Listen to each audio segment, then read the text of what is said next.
Assalamualaikum warahmatullahi wabarakatuh.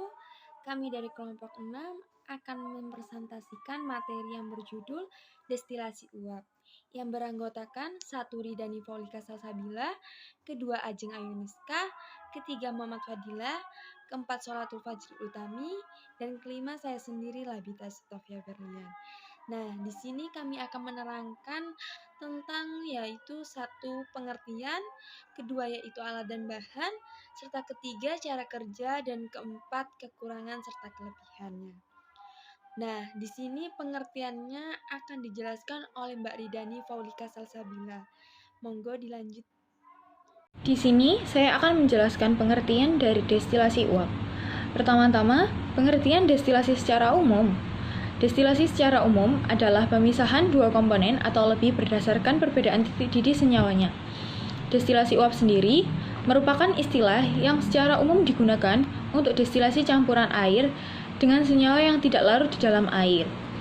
Destilasi uap merupakan proses pemisahan yang digunakan untuk mengisolasi senyawa untuk kualifikasi seperti amonia yang berasal dari protein.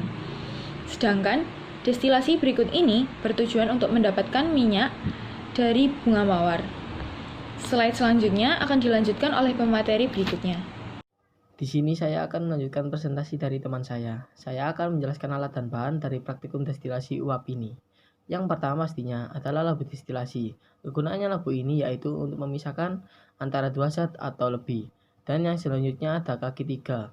Kegunaannya sebagai penyangga ketika proses pemanasan. Dan pembakarannya menggunakan alat Bunsen.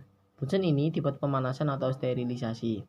Dan ada alat lainnya yaitu kondensor. Kegunaannya untuk mengubah uap menjadi air. Lalu ada spatula dibuat untuk mengambil objek, dan ada alat yang dibuat untuk menjadi tempat bahan kimia cair yaitu Erlenmeyer. Dan ada labu alas datar, kegunaannya untuk memanaskan larutan dengan pemanas pelat. Lalu pipet tetes kegunaannya memindahkan cairan dengan volume kecil. Lalu ada neraca OH, kegunaannya mengukur massa logam. Ada alat-alat lainnya yaitu tisu, selang kecil, gas, dan bahannya yaitu air, bunga mawar, batu keramik kecil, vaselin. Dan presentasi ini dilanjutkan oleh teman saya.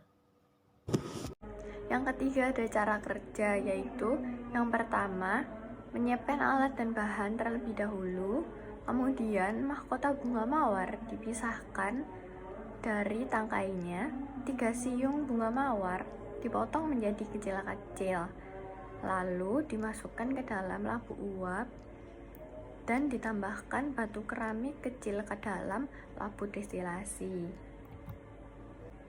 Kemudian perlengkapan destilasi dirangkai dengan pemberian vaselin. Lalu dinyalakan air keran agar air mengalir pada saluran destilasi. Kemudian api di bawah labu destilasi dinyalakan dan biarkan hingga labu yang berisi mawar menghasilkan uap. Jangan lupa catat suhu keberapa uap menetes dan suhu berapa uap berakhir. Dan yang terakhir, ambil Erlenmeyer yang berisi air dari penguapan mawar. Setelah itu ditimbang masanya. Berikut ini adalah gambar dari cara kerja yang tadi sudah saya jelaskan. Di sini saya akan melanjutkan, dan di sini saya akan menjelaskan hasil data percobaan pada praktikum kami.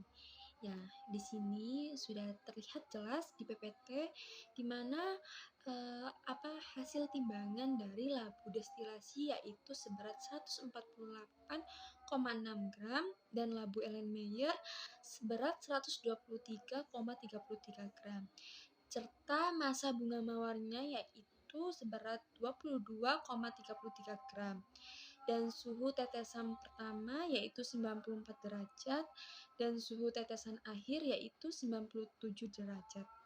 Nah, untuk masa ekstraksi mawar sendiri ini kita didapatkan dari timbangan 136,56 gram itu didapatkan dari hasil timbangan yang labu Erlenmeyer-nya yang sudah ditetesi oleh ekstraksi bunga mawar sendiri. Nah, di situ kami menimbangnya dan didapatkan hasil 136,56 gram. Nah, Dari hasil tersebut, kita kurangi dengan hasil penimbangan dari labu Erlenmeyer sendiri, yang dimana seberat 123,33 gram. Dan hasilnya yang ditemukan adalah seberat 13,23 gram. Kelebihan dan kekurangan. Berikut ini kelebihan dan kekurangan destilasi uap. Kekurangan yang pertama, bau wangi. Minyak astiris sedikit berubah dari bau wangi alamiah. Yang kedua, komponen minyak yang bertitik didih tinggi yang merupakan penentuan wangi, tidak bersuling sederhana sehingga tetap tertinggal di dalam bahan. Dan yang ketiga, tidak baik digunakan untuk beberapa jenis minyak yang mengalami kerusakan yang disebabkan panas dan air. Dan adapun kelebihannya yaitu 1. Kualitasnya yang cukup baik, 2. Suhu dan tekanan dapat diatur, 3. Waktu distilasi pendek.